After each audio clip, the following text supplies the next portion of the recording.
Jala kunyumya yakawuzi katono fubite bozi twakula ffenna ne mutabani wange mu lujalu mwanyinaze n'abatanzi omwana owokuna mu lujalu wa kitange yazaala Haruna Mubiru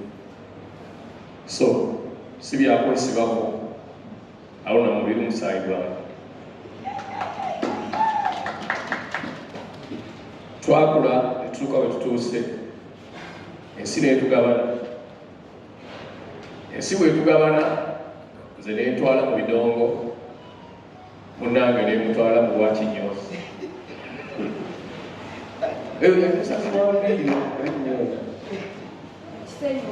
mu Kisenyi ekituufu kakati munange oyo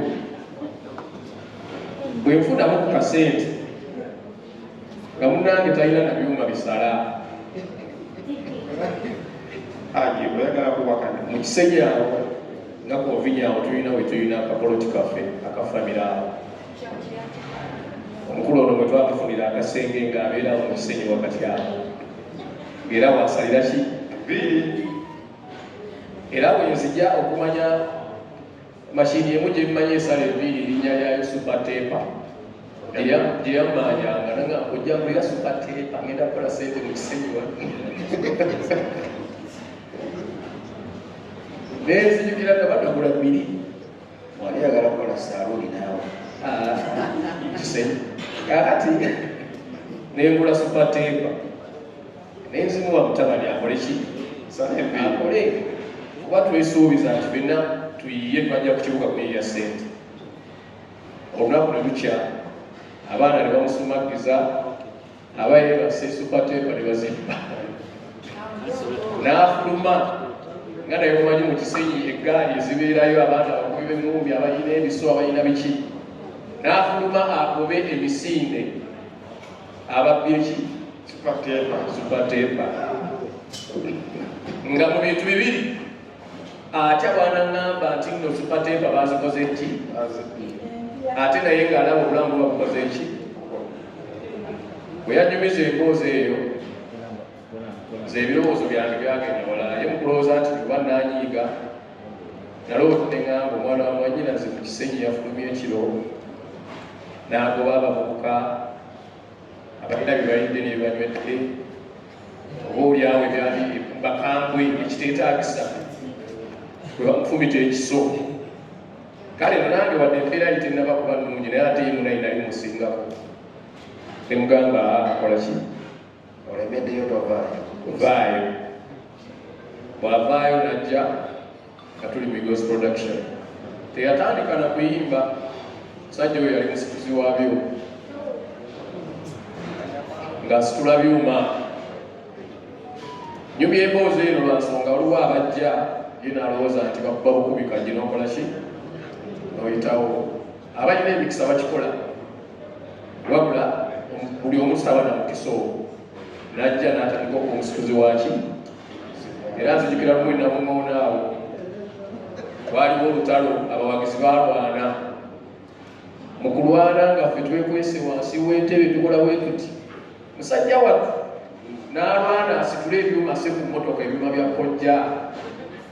kakati omusirikale w'okukifo namuŋoona yalowooza nti ono mubbi waki wabizingalo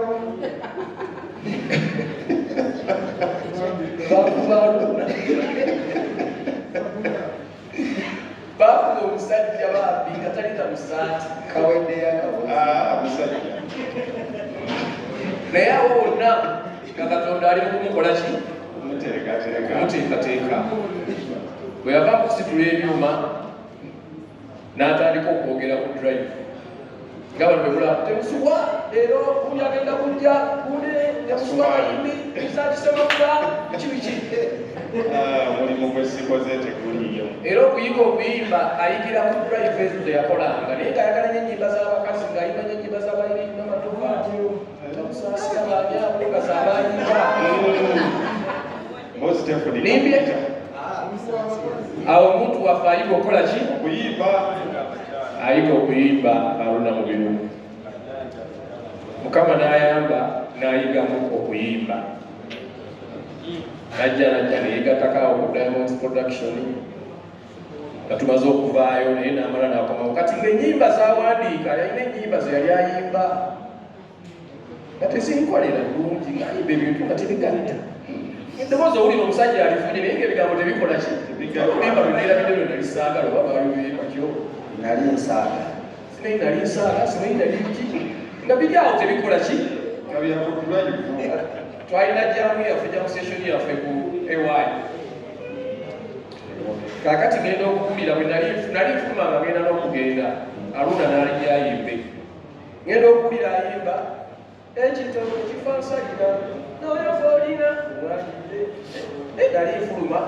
enkulira nenyimirira ku geeti bwenti enyimirira ku geeti ngenda okuwulira nga omusajja alabika yafunye eki oluyimba naye nga tamanyi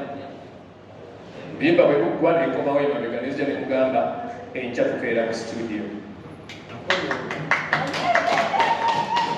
kakati mugamba enkya tukeera mu studio ate ansibuwalirako angamba ku luyimba kikonza olulooba okuyimba nti ate nabutunze emukuba oluyimba nti waluguzizza nti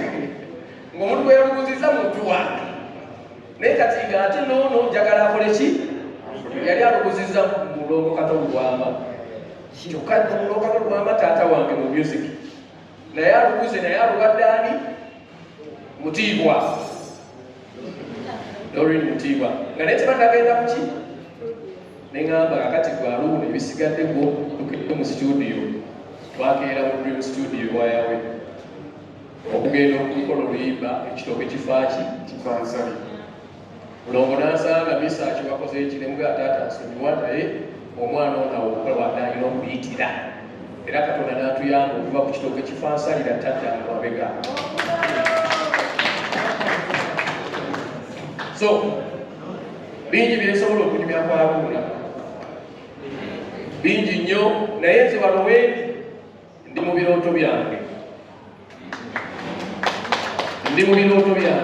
buli muwagizi ali eyo owagira Aruna mu biru oba owagidde ani kubanga kino nze kyenjagala bwe twamaliriza ebyo byonna bangi bagendanga ne babulabanga kompetita wange naye intentional I did it atire mulayini mwempitidde tusobole okuyitawo Mukama mulungi tuyiseewo ne tutuuka gye tukoze waliwo abaala ba advantage nga tuli mu Eagles Production musajja atubbi ne batandika okuleekawo embeera nga bo bateekawo embeera nti oba oyaawo tetukolagana naani bo nga balabye advantage ekola ssente nga naye tebasobola zikola nga ate alinaffe ne bateekawo embeera n'afuluma ekibiina bwafuluma ekibiina nze gyendi byali emirundi emeka gyagenze omwana wange agenze kufuna okusinga bwe yandifunye ng'ali wano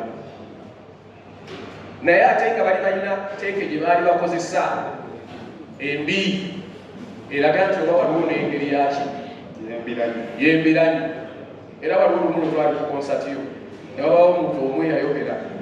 misaki okwobuza okulemesa abaana mulina okweddako basajja mmwe ne mutunuulira naye olwokuba twakozibwa nali genda muddamu ekigala naye nze mutima gwange nali musanyufu kubanga Aruna Paul yali afunye eki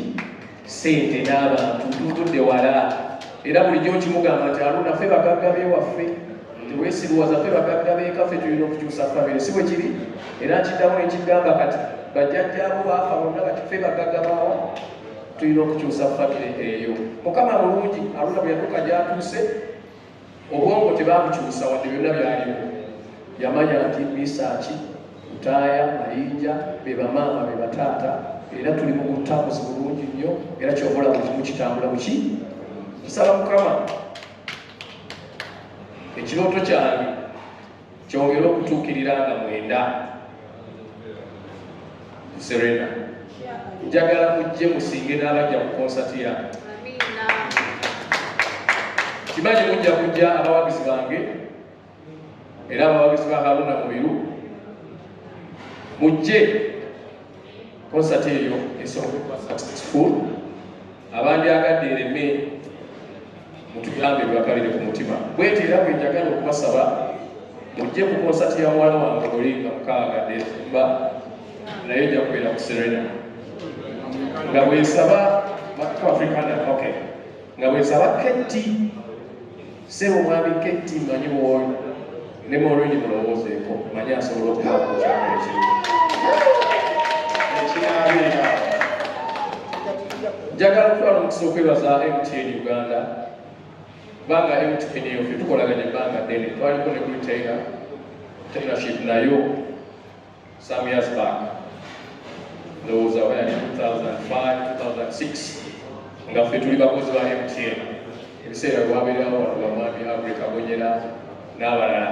So MTN zeetulabamu omulamwa njebaza nnyo nti up to now ekyasobola okugamba nti research katumuteekemu kye tulina,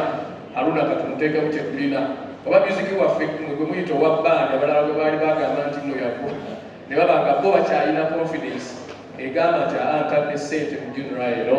ne tuba ate nga naffe tetubaswaza tujja n'abantu ne tubaleeta. Njagala okwebaza Keti Events and Beyond, njagala okwebaza Good Solutions, njagala okwebaza Bukedde. Mwebale nnyo Bukedde byonna byonna bye mukoze. Aba media mwenna abali wano, aba YouTube, aba TikTok, aba media houses zonna abali wano, mwenna mwebale nnyo okubanga muli positive ku show ya Haruna. Ebiseera ebisinga osanga show naye ng'abantu bebalipootinga ate bigobako bibalabe. Naye kati tulina gye tuyiteeyo ng'owulira show ya Haruna etandise okukola ki? Okubeerawo. Kasaba mugende n'ekyo temukyusa paka era shene ewedde. Be Haruna abantu bano bwe baggwa ng'ate ab'amawulire obayita tobayitire obayita ne bawayo ku kikiro ne balyako ne balya kamere nga tebasasudde bikwanafaga mukama badde bulungi. Kisuubiza ekintu ekyo. Alien yabadde aŋŋaanye naye olwange n'obulungi bwammwe olwali lwakumeka lwakubiri Lwokutaano mujje tulye piraawo ffenna. H&M restaurant abamawulire kunywa ey'Emakindye. So n'olwekyo n'ekirala kyenkubiriza tandikidde ku bakulu banzijukizza aba MTN. Twabonaabonanga nnyo ne Callback Tunes nga birimu third parties nga oli akusayininga omwezi ne kuggwako n'alimu kuwa emitwalo 5 ne MTN tugyebaza